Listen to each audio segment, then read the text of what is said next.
Ya, amin. Shalom, Bapak Ibu. Saya undang saudara untuk buka bersama dengan saya dalam 1 Korintus pasal 13. Saya akan baca ayatnya rada panjang, Ibu, Bapak. Sebab begini, satu sama lain berkaitan erat. Jadi kalau dipotong pembacaannya, maka akan mengganggu berita yang esensi gitu. Jadi sore ini saya mau berbagi dari 1 Korintus pasal 13 ayat 1 sampai dengan ayat 11, Bapak Ibu. Ayat 1 sampai dengan ayat yang ke-11. Nah, kalau Bapak dan Ibu sudah dapat, mari saya baca start dari ayat 1. Alkitab bilang, sekalipun aku dapat berkata-kata dengan semua bahasa manusia dan bahasa malaikat, tetapi jika aku tidak mempunyai kasih, aku sama dengan gong yang berkumandang dan canang yang gemerincing.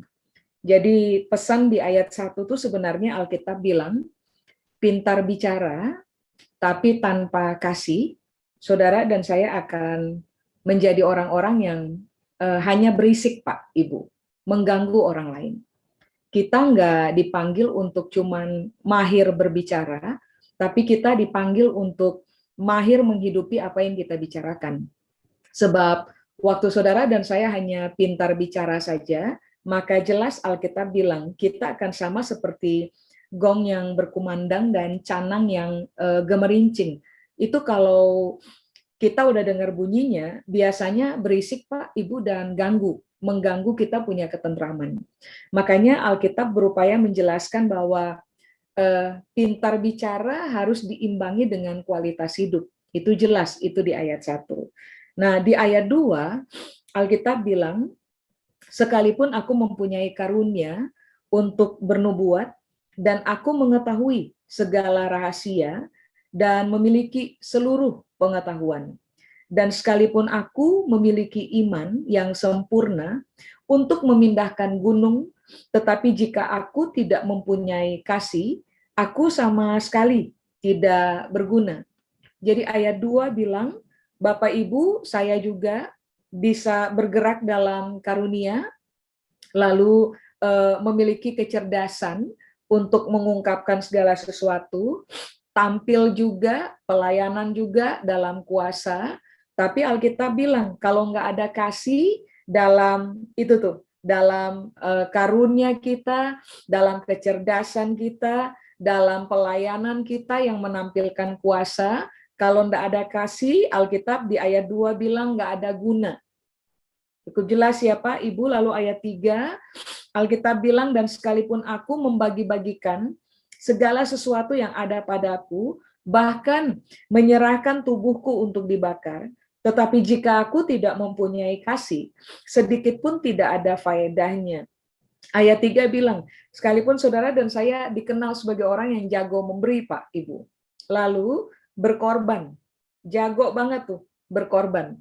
Tapi Alkitab bilang, kalau kasih nggak ada di dalamnya, ayat 3 angkat kata-kata ini, Pak, Ibu, tidak ada faedah.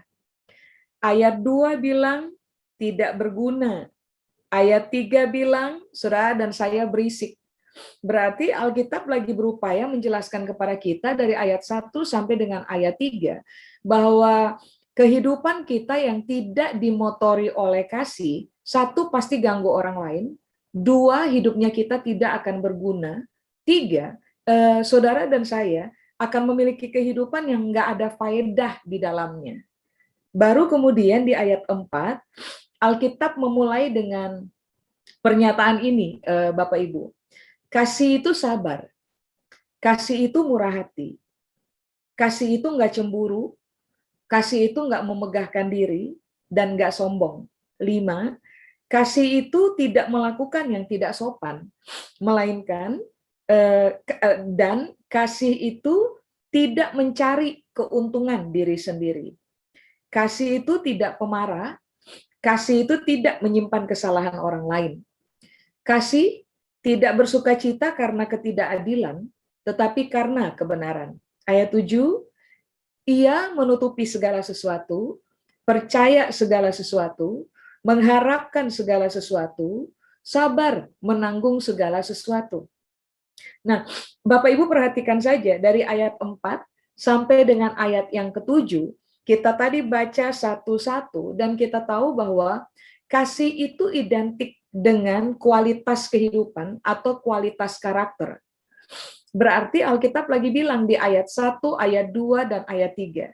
Saudara dan saya mau tampak di depan, tampak bagus, tapi kalau di bagian dalamnya kita, kekuatan dari kualitas kelakuan, kekuatan dari kualitas karakter, kalau itu nggak teruji dalam kehidupan saudara dan saya, ingat, Alkitab tadi bilang di ayat 1, 2, dan 3, saudara dan saya akan menjadi gangguan untuk orang lain, saudara dan saya akan menjalani kehidupan yang tanpa guna dan tidak ada faedah.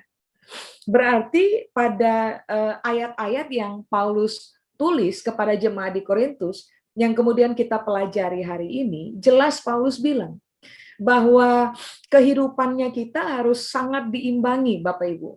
Kita boleh dikenal sebagai orang yang mengerjakan ayat 1, 2, dan 3, tetapi keberfungsian kita itu akan menjadi semakin teruji. Tolak ukurnya adalah apakah saudara dan saya memiliki karakter seperti yang tertulis dari ayat 4 sampai dengan ayat 7 enggak? Sebab kalau saudara dan saya tidak memiliki kualitas kehidupan, kelakuan atau karakter seperti yang tertulis pada ayat 4 sampai dengan ayat yang ke-7, saya ulangi, jelas. Nanti perhatikan saja. Kehidupan yang kita jalani akan menjadi kehidupan yang menyimpulkan ayat 1, menyimpulkan ayat 2, dan juga menyimpulkan ayat 3. Saya yakin betul Bapak Ibu bahwa semua kita mau sehingga kehidupan kita ini adalah kehidupan yang berguna, kehidupan yang berfaedah, kehidupan yang tidak menjadi gangguan bagi orang lain. Kita semua maunya bahwa kemanapun kita pergi, di mana saja kita berada, dengan siapa saja kita berinteraksi, harusnya orang melihat kualitas Kristus di dalam kita. Makanya mengapa menyoroti ayat 1, ayat 2, dan ayat 3 sangat penting, lalu menyoroti ayat 4 sampai dengan ayat 7 sangat penting.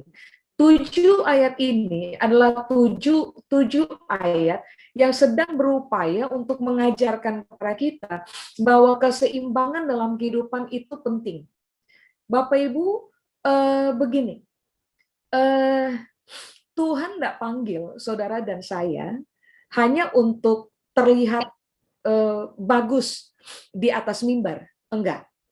Dari sejak awal, kalau saudara pelajari perjanjian lama dan juga perjanjian baru, saudara akan mendapati bahwa yang Tuhan berkali-kali ajarkan untuk kita adalah keseimbangan. Kalau hari ini kita bermain istilah pelayanannya, kalau hari ini kita pelayanan di atas mimbar, itu bagus. Tapi begini, hiduplah seimbang. Saudara dan saya harus dikenal sangat bagus di atas mimbar, tapi kehidupan nyata tiap-tiap hari yang jauh lebih besar porsinya, yaitu di bawah mimbar, itu semua orang harus mendapati kita kaya dengan kualitas. Amin Bapak Ibu. Makanya kenapa ayat 1 sampai dengan ayat 7 sebenarnya mengajarkan tentang keseimbangan. Nah sekarang begini, kapan saudara dan saya bisa berhasil hidup ke dalam keseimbangan? Ayat 1 sampai 3 kita kerjakan, tapi ayat 4 sampai ayat 7 juga kita kerjakan. Begini, ayat 8 Bapak Ibu. Di ayat 8 Alkitab bilang, kasih tidak berkesudahan. Nubuat garis bawahi akan berakhir. Bahasa roh akan garis bawahi berhenti. Pengetahuan akan garis bawahi lenyap. Jadi ayat 8 bilang apa coba? Semua bentuk karunia, you name it. Ayat 8 bilang bakal berakhir, bakal lenyap, bakal berhenti. Tapi ayat 8 bilang kasih itu tidak berkesudahan. Ayat 4 sampai ayat 7 yang menerjemahkan kualitas dari karakter di dalam kita, rupa-rupanya Alkitab bilang itu tidak berkesudahan. Dalam pemahaman kita kan begini Pak Ibu, pada satu hari nanti semua yang ada pada ayat 1 sampai ayat 3 itu bisa kita bilang berakhir, berhenti, dan lenyap. Tetapi ini yang Alkitab bilang di ayat 8, kasih itu tidak berkesudahan. Kalau menggunakan kalimat tidak berkesudahan, berarti kan begini, kasih itu terhitung Pak Ibu, sangat dihitung. Pada momen saudara dan saya menginjakkan kaki di bumi kita, tetapi kasih dalam hidup kita itu juga akan tetap dihitung pada momen saudara dan saya tidak lagi tuh menginjakkan kaki kita di dunia atau di bumi. Artinya kan ini yang Alkitab berupaya jelaskan di ayat 8, bahwa kalau Tuhan mau main berhitung, kalau Tuhan mau menilai saudara dan saya punya kehidupan, maka Dia akan menilai kita bahwa begini, pada momen kita hidup, kita seimbang dalam ayat 1, 2, 3 sampai dengan ayat 7. Tetapi apapun yang kita kerjakan selama kita hidup, start dari ayat 4 sampai dengan ayat 7, rupa-rupanya ini yang Alkitab bilang. Nah, itu akan bertahan sampai kepada kekekalan. Bapak Ibu, hari ini kita hidup, hari ini kita bergerak. Hari ini kita semua memberi diri untuk melayani Tuhan. Tapi ingat, ini baik jelas Alkitab bilang, semua yang kita kerjakan dalam kaitannya dengan dedikasi pengabdian kita kepada Tuhan pada everyday living, somehow ayat 8 bilang semuanya akan lenyap. Tetapi kasih, kekuatan karakter yang kita hidupi selama kita hidup, itu akan tetap berbicara sangat kuat sampai kepada kekekalan. Nah, jelas kita tahu, semua orang pada satu hari nanti akan berhadapan dengan Tuhan. One on one. Nah, pada momen kita berhadapan dengan Tuhan one on one, kasih di dalam kita akan berbicara sampai pada momen itu, Pak, Ibu. Makanya kenapa Alkitab bilang kasih tidak berkesudahan. Hidupnya kita secara jasmania akan selesai, tetapi kekuatan kasih yang bekerja dalam hidupnya kita akan berbicara di hadapan Tuhan sampai kepada proyeksi kekekalan. Makanya ini sekarang yang perlu kita cermati tentang dirinya kita. Saudara dan saya dikenal orang sebagai begini, orang yang bagus saja di bagian luar dan juga bagus di bagian dalam, atau saudara dan saya dikenal oleh orang-orang yang ada di dekat kita, tampak bagus di luar, tapi tidak bagus di dalam. Nah, ini yang Ibu, Bapak, dan juga saya harus kejar. Kita harus mengejar kualitas kehidupan begitu rupa supaya kualitas kehidupan kita itu berbicara atas nama kita di hadapan Tuhan sampai kepada proyeksi kekekalan. Makanya coba Bapak Ibu perhatikan di ayat 9. Kapan orang bisa berhasil hidup dalam kasih dan kekuatan kasih yang bekerja dalam kita itu akan membela kita sampai kepada proyeksi kekekalan. Nah, kapan kita bisa teruji dalam kualitas kasih? Ayat 9 Alkitab bilang, ayat 8 saya baca ulang, kasih tidak berkesudahan, nubuat akan berakhir, bahasa roh akan berhenti, pengetahuan akan lenyap, sebab pengetahuan kita tidak lengkap, nubuat kita tidak sempurna. Jadi ayat 9 tuh lagi memberitahukan kepada kita bahwa ayat 1, ayat 2, ayat 3 yang tadi kita baca itu nggak lengkap. Nggak sempurna juga. Sudah? Nah sekarang ayat 10, Bapak Ibu bisa lihat. Tetapi jika yang sempurna itu tiba, maka yang tidak sempurna itu akan lenyap. Sudah? Nah sekarang begini. Ayat 11 langsung aja. Ketika aku kanak-kanak, aku berkata-kata seperti kanak-kanak. Aku merasa seperti kanak-kanak, aku berpikir seperti kanak-kanak. Sekarang, sesudah aku menjadi dewasa, aku meninggalkan sifat kanak-kanak itu. Saya langsung baca, baru kemudian nanti saya jelaskan kepada Bapak dan Ibu ayat 12. Karena sekarang kita melihat dalam cermin suatu gambaran yang samar-samar. Tetapi nanti kita akan melihat muka dengan muka. Sekarang sekarang aku hanya mengenal dengan tidak sempurna. Tetapi nanti aku akan mengenal dengan sempurna seperti aku sendiri dikenal. Ada 13. Demikianlah tinggal ketiga hal ini, yaitu 1, iman, 2, pengharapan, 3, kasih. Sejajarkan dan cari tahu yang mana yang paling besar. Ayat 13 bilang kasih yang paling besar. Baik bagi saudara dan saya hidup dalam iman seperti standar yang Tuhan ajar. Baik bagi saudara dan saya hidup dalam pengharapan seperti standar yang Tuhan ajar. Tapi di ayat 13 ini yang Alkitab bilang, kalau dibanding antara iman, pengharapan, dan kasih, ternyata kasih yang lebih besar. Sudah? Nah, sekarang kita kembali ke ayat yang ke 10. Tadi kan kita bilang di ayat 9, semua segala sesuatu akan berakhir. Lalu di ayat 10 Alkitab bilang, kalau yang sempurna itu tiba, maka yang tidak sempurna akan lenyap. Tadi coba perhatikan. Alkitab bilang bahwa nubuat akan berakhir, bahasa roh akan berhenti, lalu pengetahuan akan lenyap. Sudah? Lalu di ayat 10 saya ulang. Alkitab bilang, jika yang sempurna itu tiba, yang tidak sempurna mengacu kepada ayat 1, 2, 3, 8. Yang tidak sempurna akan lenyap. Berarti Alkitab lagi bilang gini, kapan orang bisa berhasil hidup sesuai dengan standar ayat 4 sampai 7. Definisi kasih, kualitas kelakuan dalam hidup kita tiap-tiap hari. Ternyata Alkitab bilang, begini, kasih hanya akan terjadi ketika saudara dan saya mengalami keadaan begini, sempurna itu datang.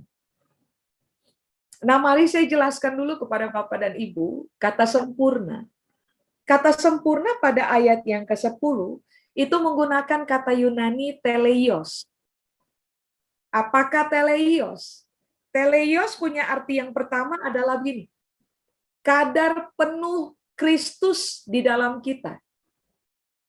Ulang. Kalau yang sempurna itu datang, kalau kadar penuh Kristus itu datang dalam kehidupan kita, ada di dalam kita, maka yang tidak sempurna itu akan lenyap. Jadi yang akan sangat dominan menguasai kehidupan kita adalah kualitasnya, Pak Ibu. Bukan sekedar kuantitas. Yang akan menjadi sangat mendominasi hidupnya kita bukan sekedar apa yang tampak pada appearance, pada apa yang tampil di luar, tetapi begini, kalau kadar dari kualitas Kristus itu menjadi utuh di dalam saudara dan saya, maka kasih akan berbicara sangat dominan di dalam kita. Kita akan terlibat mengerjakan ayat 1, ayat 2, ayat 3. Tetapi yang kita kerjakan pada ayat 1, ayat 2, ayat 3, yang kemudian didominasi oleh kasih, itu akan membuat kehidupan kita sangat seimbang, kehidupan kita akan menjadi sangat utuh, lalu kita akan menjadi orang-orang yang sangat berfaedah, hidupnya kita akan menjadi sangat berguna, saudara dan saya tidak akan menjadi gangguan bagi orang lain. Makanya kenapa di ayat 10 bilang, kalau yang sempurna itu datang, yang nggak sempurna akan lenyap. Keadaan kita tidak berguna, keadaan kita tidak berfaedah, keadaan kita menjadi batu sandungan bagi orang lain, itu akan lenyap. Sehingga pada akhirnya, kadar utuh, kadar penuh dari kualitas Kristus, itu yang akan sangat mendominasi kehidupan kita. Nah, itu pengertian yang pertama dari kata sempurna atau teleios. Pengertian yang kedua dari kata sempurna atau teleios, Pak, Ibu, adalah begini, matang atau dewasa. Berarti Alkitab lagi bilang, kapan orang menjadi tidak berguna? Kapan orang punya hidup menjadi tidak berfaedah? Kapan saudara dan saya, kehadiran kita menjadi gangguan bagi orang lain? Rupa-rupanya Alkitab bilang begini, waktu saudara dan saya tidak hidup dalam kasih. Kapan orang tidak berhasil hidup dalam kasih, Pak, Ibu? Ternyata 10 bilang ini, waktu mereka tidak matang, waktu mereka tidak dewasa. Makanya Bapak Ibu coba perhatikan saja.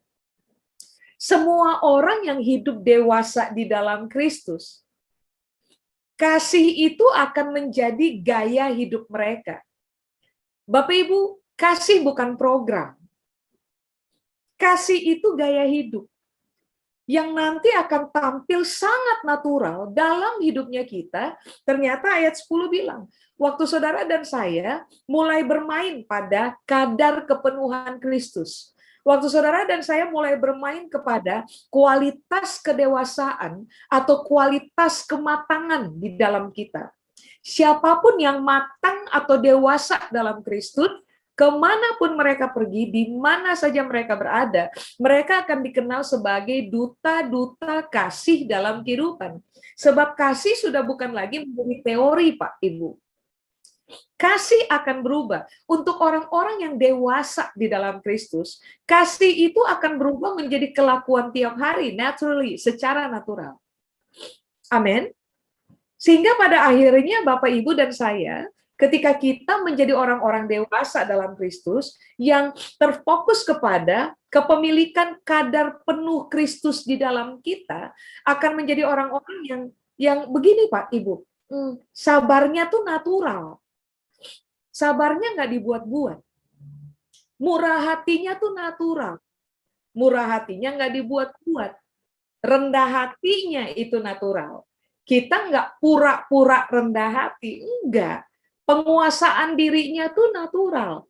Kita nggak begitu kuasai diri di depan orang. Waktu orang nggak ada kita bablas. Enggak. Orang dewasa, Bapak Ibu, Alkitab bilang, secara natural, orientasi dalam hidupnya mereka adalah mereka tidak akan pernah mencari untung dari orang lain. Kita diuntungkan dan orang lain rugi. Bukan itu permainannya. Orang yang hidup dalam kasih, karena mereka ada pada tingkat kedewasaan dan matang di dalam Kristus, adalah orang-orang yang akan hidup begini, Pak, Ibu, secara natural. Lebih mengutamakan kepentingan orang lain dibanding dengan kepentingan sendiri. Kita lebih bahagia ketika orang lain diuntungkan, Pak, Ibu. Bukan kita cari untung dengan menindas orang lain, enggak. Makanya Alkitab bilang, kalau yang sempurna ini datang, yang tidak sempurna akan lenyap. Sebuah kehidupan tanpa keseimbangan akan lenyap dari hidupnya kita ketika Bapak, Ibu, Saudara, dan juga saya terfokus kepada menjadi dewasa atau menjadi matang di dalam Kristus. Nah, kata sempurna atau teleios, pengertian yang ketiga adalah begini, Pak, Ibu. Mencapai target Tuhan atau mencapai tujuan Tuhan dalam hidupnya kita. Rupa-rupanya kan kalau kita baca dari ayat 1 sampai 3, ayat 4 sampai dengan ayat 7, Bapak Ibu akan menemukan bahwa target Tuhan buat kita bukan sekedar kita mahir di ayat 1, 2, 3, tapi tujuan Tuhan, target Tuhan yang jauh lebih utama. Sebab Alkitab bilang, yang jauh lebih besar dibanding dengan iman, pengharapan, dan kasih adalah kasih. Tujuan Tuhan yang paling utama dalam hidup saudara dan saya, Alkitab ternyata bilang adalah kasih. Berarti tidak ada cara lain. Kapan saudara dan saya bisa berhasil? Hidup seimbang. Ayat 1 sampai ayat 7. Alkitab bilang, dewasalah Pak, Ibu. Dewasalah. Terfokuslah kepada Tuhan punya tujuan dalam hidup saya apa? Target Tuhan dalam hidup saya apa? Lalu kejarlah kedewasaan penuh di dalam Kristus. Supaya pada akhirnya saudara dan saya akan dikenal sebagai orang-orang yang dewasa. Makanya di ayat 11 Alkitab bilang, waktu saya kanak-kanak. Bapak Ibu perhatikan ayat 11. Kata-kata saya anak-anak banget. Lalu perasaan saya anak-anak banget. Lalu cara saya berpikir anak-anak banget. Itu Paulus bilang tuh di ayat 11. Sudah? Lalu dia bilang, sesudah saya dewasa, which is menegaskan ayat 10, dia bilang, sesudah saya dewasa, saya meninggalkan sifat kekanak-kanakan itu. Berarti Alkitab lagi bilang, waktu saudara dan saya hidup tanpa kasih, saudara dan saya sebenarnya sedang menjadi kanak-kanak. Kenapa kita harus kejar kematangan? Supaya kekanak-kanakan tidak bermain dengan kuasa dalam hidupnya kita. Nah, ayat 11, apakah kanak-kanak? Kanak-kanak, bahasa Yunani menggunakan kata ini, Bapak Ibu, nepios. Apakah nepios atau kanak-kanak? Nepios atau kanak-kanak, arti yang pertama adalah tidak terpelajar. Dua, tidak ahli atau tidak terampil. Kanak-kanak atau nepios, arti yang ketiga adalah pengikut Kristus yang tidak matang. Berarti Paulus bilang, kapan saudara dan saya akan dikenal sebagai kanak-kanak, sebagai orang yang nepios, sangat kekanak-kanakan. Ternyata dia bilang, waktu saudara dan saya tidak terpelajar dalam kaitannya dengan kasih. Waktu saudara dan saya tidak terampil atau tidak ahli dalam mengejawantahkan kasih, mempertontonkan kasih dalam hidupnya kita. Kapan kita disebut sebagai anak-anak? Alkitab bilang, waktu saudara dan saya ngaku pengikut Kristus, tapi kita ikuti Kristus dalam posisi nggak matang. Makanya tadi kan ayat 10 bilang, kalau yang sempurna itu datang, kalau saudara dan saya dikenal sebagai orang-orang yang matang, sempurna, dewasa, utuh, memiliki kadar kepenuhan Kristus yang utuh dalam hidupnya kita, ayat 11 akan bilang gini, kita akan terpelajar sekali dalam kasih. Kita akan jadi orang-orang yang sangat ahli dalam kehidupan kasih. Saudara dan saya akan dikenal teruji banget sebagai pengikut Kristus, dan pengikut Kristus yang bukan kekanak-kanakan, tetapi yang dewasa. Makanya, Ibu perhatikan, Bapak perhatikan di ayat 12. Alkitab bilang, yang tadi saya bilang, satu hari nanti, kita itu akan bertemu one-on-one dengan Tuhan. Muka dengan Tuhan. Sekarang, Paulus bilang, saya hanya mengenal dengan tidak sempurna, tetapi nanti aku akan mengenal dengan sempurna. Garis bawahi kalimat ini. Seperti aku sendiri dikenal.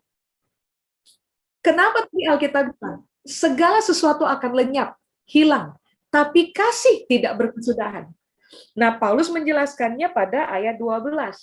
Sekarang ini, aku hanya mengenal yang tidak sempurna. Tetapi nanti aku akan mengenal dengan sempurna, seperti aku sendiri dikenal. Jadi Paulus bilang, kalau nanti dalam proyeksi, proses hidup tiap-tiap hari, proses pengenalan akan Tuhan, satu hari nanti waktu kita bertemu muka dengan Tuhan, kita melihat gambaran Tuhan itu one day at a time akan menjadi semakin nyata, Pak Ibu. Lalu Paulus bilang, satu hari nanti kalau saya berhadapan muka dengan Tuhan, nah, garis bawahi kalimat terakhir, seperti aku sendiri dikenal. Pertanyakan ini, kita ketemu Tuhan nanti, Tuhan kenal kita sebagai siapa, Pak Ibu? Sebagai orang yang ayat 10 bilang, sempurna karena terfokus kepada mengerjakan. Bukan hanya ayat 1-3, tapi fokus mengerjakan ayat 4-ayat 7. Nah, Tuhan kenal kita sebagai siapa? Orang-orang yang memiliki kadar utuh Kristus, orang-orang yang dewasa enggak? Pengikut Kristus yang teruji dalam kematangan enggak? Yang kekuatan kasih dalam kehidupan kita itu berbicara sangat dominan enggak? Nah, begini Pak Ibu, coba pertanyakan pertanyaan ini. Nanti besok-besok, kalau saya ketemu dengan Tuhan one-on-one, saya maunya Tuhan kenal saya sebagai siapa? Sebagai orang yang jago nubuat, sebagai orang yang apa? Jago berbahasa roh, sebagai orang yang apa? Punya iman yang bisa memindahkan gunung, sebagai orang yang bagaimana? Sebab kualitas kedewasaan kita cuma teruji ketika saudara dan saya terlatih hidup dalam kasih. Makanya kenapa Paulus bilang, seperti saya dikenal. Saya maunya dikenal oleh Tuhan sebagai pribadi matang, dewasa, mengalami kepenuhan Kristus, pengikut yang teruji dalam kedewasaan, karena terbiasa hidup dalam kasih. Lalu ayat 13 Paulus bilang, nah yang paling besar di antara iman dan pengharapan adalah kasih. Berarti waktu Bapak, Ibu, Saudara, dan juga saya terfokus untuk hidup dalam kasih, sebenarnya kita sedang mengerjakan perkara yang besar, Pak, Ibu. Nah, coba, image-nya harus dibangun start dari hari ini, Pak, Ibu. Citra diri kita itu harus dibangun sampai start dari hari ini. Orang lain kenal kita sebagai pribadi-pribadi dengan kualitas karakter ayat 4 dan ayat 7. Orang lain kenal kita sebagai pribadi-pribadi yang hidup dalam kasih enggak? Terus yang kedua, image-nya kita kenapa kita harus bangun hari ini? Sebab pertaruhannya adalah kalau kita ketemu dengan Tuhan, Tuhan kenal saya sebagai siapa? Jago pelayanan di atas mimbar? Atau Tuhan kenal saya sebagai orang yang terbiasa, sangat natural dalam mengekspresikan kelakuan kasih dalam hidup tiap-tiap hari. Bapak Ibu, kalau boleh saya pakai kalimat ini, jangan senang dulu kalau orang luar puji kita. Kadang-kadang kita tampak bagus kan di depan orang luar, karena siapapun yang pelayanan pasti akan punya karisma yang besar. Tapi jangan puas dulu kalau orang di luar itu puji kita. Sebab yang jauh lebih utama adalah orang-orang yang tinggal satu rumah dengan kita. Orang-orang yang lingkar dalamnya kita. Nah, apa pandangan mereka tentang kita? Itu jauh lebih penting. Karena Bapak Ibu saya, saudara dan juga saya, nggak bisa pakai topeng lama-lama di rumah. Kita bisa pakai topeng lama sekali dalam permainan di luar. Tapi kita nggak bisa pakai topeng lama-lama di rumah. Sebab siapapun yang tinggal dengan kita cepat atau lambat, mereka pasti tahu siapa kita. Waktu mereka hidup in everyday living bersama-sama dengan kita. Nah, apa yang hari ini perlu menjadi bahan pertimbangan utama kita, Pak, Ibu, yang adalah tujuan Tuhan bagi kita, kehendak Tuhan bagi kita adalah begini. Kalau saya tinggal di rumah, bagaimana pandangan suami saya tentang saya? Bagaimana pandangan istri saya tentang saya? Bagaimana pandangan anak-anak saya tentang saya, orang tua saya tentang saya, ipar saya, apalagi saudara kandung saya, mertua saya, menantu saya, bagaimana mereka melihat saya? Orang tidak berguna, orang tidak berfaedah, yang cuman jago bicara tapi tidak jago hidup, atau waktu mereka melihat saya, mereka kenal saya banget sebagai orang-orang yang sangat dewasa. Lalu begini, di dalam kedewasaan kita teruji sekali tuh dalam kelakuan tiap-tiap hari menerjemahkan kasih. Seperti yang tadi saya bilang, hari ini kita harus dikenal oleh orang-orang di dekat kita sebagai orang yang hidup dalam kasih. Kualitas ini harus dipertahankan, supaya nanti kalau kita ketemu dengan Tuhan, Tuhan pun akan mengenal kita dengan posisi yang sama, dengan sebuah kenyataan bahwa kita adalah orang-orang yang hidup dalam kasih, terbiasa hidup dalam kasih, karena kita mengejar kedewasaan dan kita meninggalkan kekanak-kanakan kita. Cara berpikir kita dewasa, apalagi perasaan kita dewasa, cara kita berkelakuan dewasa. Nah, kalau itu terjadi, saudara dan saya akan gampang sekali hidup dalam kasih. Amin, Bapak Ibu. Saya selesai.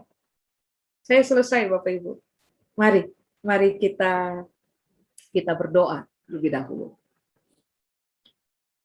Kami berterima kasih untuk firman Tuhan hari ini. Kalau kami masih hidup dalam kekanak-kanakan, kiranya kebenaran firman Tuhan hari ini menolong kami untuk memahami ada hal yang jauh lebih inti untuk dikerjakan dalam kehidupan. Sehingga kami berani meninggalkan kekanak-kanakan dalam diri kami dan terfokus untuk mengejar kedewasaan.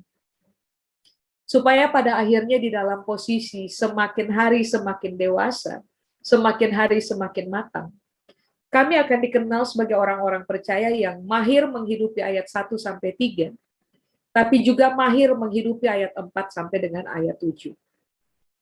Supaya pada akhirnya kami juga akan dikenal oleh orang-orang di dekat kami, bahkan dikenal oleh Tuhan sebagai orang-orang matang yang mahir hidup dalam kasih. Hari ini saya berdoa kiranya kami semua terlatih, terampil, jadi sangat ahli, sabar dalam hidup, murah hati dalam hidup, tidak terbiasa memegahkan diri, tidak sombong, tidak mencari keuntungan diri sendiri, dan seterusnya, dan seterusnya. Kami berdoa biarlah kemanapun kami pergi, di mana saja kami berada, image dewasa itu melekat kuat dalam kami. Kualitas Kristus terbaca nyata di dalam kami. Sehingga banyak orang akhirnya bersyukur dalam interaksi pribadi mereka dengan kami. Tapi waktu kami ketemu dengan Tuhan pun, Tuhan akan mengenal kami sebagai orang yang terlatih hidup dalam kasih karena kami beranjak dewasa dari satu hari ke satu hari. Tolong kami untuk mencapai Tuhan punya target, tolong kami untuk mencapai Tuhan punya tujuan, supaya Tuhan disenangkan sementara kami ada di bumi, tapi Tuhan pun disenangkan waktu kami bertemu dengan Tuhan di dalam kekekalan. Seluruh kebenaran ini kiranya Tuhan materaikan dalam pemahaman kami, supaya pada akhirnya kami dikenal sebagai pelaku-pelaku kebenaran, dan bukan hanya pendengar saja. Rahmat-Mu menyertai kami turun-temurun, kepada Tuhan seluruh kemuliaan. Di dalam nama Yesus kami berdoa. Amin. Amin. Terima kasih Bapak Ibu.